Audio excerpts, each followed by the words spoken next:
ఓం శాంతి. ఈరోజు మనం తెలుసుకోవాల్సింది యూనివర్సల్ బ్రదర్హుడ్. యూనివర్సల్ బ్రదర్హుడ్ అంటే విశ్వ బంధుత్వ భావన, విశ్వ సౌభ్రాతృత్వ భావన అని చెప్తారు.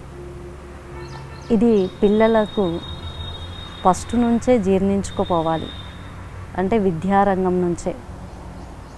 ఏమంటారు అంటే మొక్కై వంగందే మానై వంగదు అంటారు. ఇప్పుడు మనం అనేక మత కలహాలను చూస్తూ ఉన్నాం. కారణం ఏమి అంటే నేను పలానా కులం, నేను గొప్ప, నా మతం గొప్ప అని కొట్లాడుతూ వస్తూ ఉన్నారు. కానీ ఇప్పుడు మాత్రం పిల్లలకి మనం ఇప్పటి నుంచి తల్లిదండ్రులు కానీ లేదా ఉపాధ్యాయులు కానీ ఈ మతము కులం దాని గురించి నిర్మూలన చేయాలి, వైషమ్యాలను.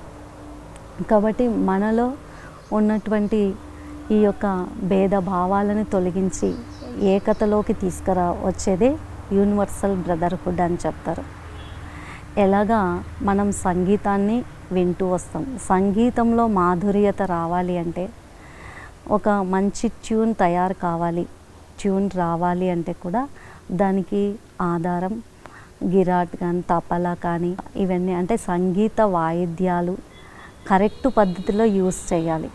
అప్పుడు ఒక మ్యూజికల్ అనేది మనకు మాధుర్యంగా వినిపిస్తుంది. అయితే ఇక్కడ మనకు చెప్తారు, ఇక్కడ మనకు యూనివర్సల్ బ్రదర్హుడ్ అంటే అనేక పుష్పాలు కలిసి ఒక గుచ్ఛంగా ఎలా ఏర్పడతాయో అలాగనే దాంట్లో చాలా సుందరత, దానిలో చాలా సౌగంధం వెలువడుతుంది. అలాగనే ఇక్కడ కూడా విద్యార్థులు అనేక జాతులు, మతాలు, కులాలు వేరైనప్పటికీ వసుదైక కుటుంబంగా వారిని తయారు చేసేదే యూనివర్సల్ బ్రదర్హుడ్ యొక్క అర్థము అని చెప్తారు. మరి మనమే ఆలోచిస్తాం, మన జీవన విధానంలో అనేక ఆవుల్ని చూస్తుంటాం, రకరకాల ఆవుల్ని చూస్తాం. కానీ అవి ఇచ్చే పాలు ఒకే రకంగా ఉంటాయి. మరి వాటిని తీసుకుంటే చాలా శక్తిశాలిగా ఉంటుంది శరీరం కూడా. అలాగనే మనము అనేక పుష్పాలని చూస్తాం, వాటి నుంచి వచ్చే సుగంధం ఒకే విధంగా ఉంటుంది. ఇప్పుడు మనం అనేక జాతులు, మతాల వారైనప్పటికీ కూడా మనం నేర్చుకోవాల్సింది ఏకత. అందుకే దీన్ని యూనివర్సల్ బ్రదర్హుడ్ అని చెప్తూ వచ్చారు. ఇంకొకటి క్రియేటివిటీ. క్రియేటివిటీ అనేది జీవితంలో విద్యార్థికి చాలా అవసరం. అది చిన్నప్పటి నుంచే పిల్లలకు నేర్పించాల్సి వస్తుంది. క్రియేటివిటీ అనే దాని గురించి ఐటీఐ కాలేజీ బాంబేలో ఒక గదిలో వస్తువులకు కావలసినటువంటి పార్ట్స్ అన్నీ విడివిడిగా ఉంటాయి. వాటివన్నీ వారిని పిల్లల్ని ఆ గదిలోకి పంపిస్తారు. వాటినన్నింటినీ తీసుకొని ఒక వస్తువుగా తయారు చేస్తారు. అలాంటి క్రియేటివిటీ పిల్లల్లో రావాలి. కానీ వారికి ఎలాంటి ట్రైనింగ్ ఇవ్వరు. పిల్లల్లో కూడా అలాంటి క్రియేటివిటీ కోసం ట్రై చేయాలి టీచర్స్. అంతేకాకుండా మన యొక్క పేరెంట్స్ కూడా ప్రయత్నం చేయాలి. ప్రతి పిల్లల్లో తప్పకుండా క్రియేటివిటీ ఉంటుంది. ఎవరిలో లేదు అని మనం భావించకూడదు. అయితే మనం చూస్తూ ఉన్నాం, ఒక ఆర్టిస్టు మనం గాలిని చూడలేము, తుఫాన్ని సరిగ్గా చూడలేము. ఎంత స్పీడ్గా వచ్చేది గాలిని అస్సలు చూడలేము.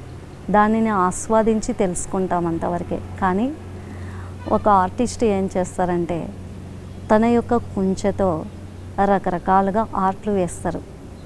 దాంతో మనకు తెలుస్తుంది ఈ యొక్క చిత్రంలో వర్షం వస్తుంది, ఇక్కడ గాలి వీస్తుంది ఉధృతంగా అనేది తెలిసిపోతుంది. అంటే ఆయనలో ఉండేటువంటి క్రియేటివిటీ అలా ఉంది. అలాగే ఒక లిపి ఏం చేస్తారు అంటే తన యొక్క అంటే శిల్పాచార్యుడు తన యొక్క లిపితో ఒక సుందరమైనటువంటి బొమ్మను తయారు చేస్తాడు, విగ్రహాన్ని. బయట ఉండేటువంటి రాళ్ళను తీసుకొని వచ్చి అంటే ఎందుకు పనికిరాని రాళ్ళను తెచ్చి ఒక సుందరమైన విగ్రహంగా తయారు చేసే సమయంలో 3 రాళ్ళల్లో ఒక రాయి పగిలిపోతుంది. దాన్ని ఒక మెట్టుగా తయారు చేస్తారు. ఇంకొక రాయిని విగ్రహం కూర్చునేదానికి తయారు చేస్తాడు. ఇంకొక రాయిని విగ్రహంగా తయారు చేస్తారు. చూడండి, ఎంత పనికిరానిదైనా కానీ వేస్ట్ను బెస్ట్గా చేశాడు. అలాగనే ప్రతి విద్యార్థి కూడా వేస్ట్ను బెస్ట్గా చేయవచ్చు. ప్రతి విద్యార్థి ఒక నిర్మాతగా తయారు కావచ్చు, ఒక బ్రహ్మగా తయారు కావచ్చు. అంతటి క్రియేటివిటీ ప్రతి విద్యార్థిలో దాగి ఉంటుంది. ఓం శాంతి.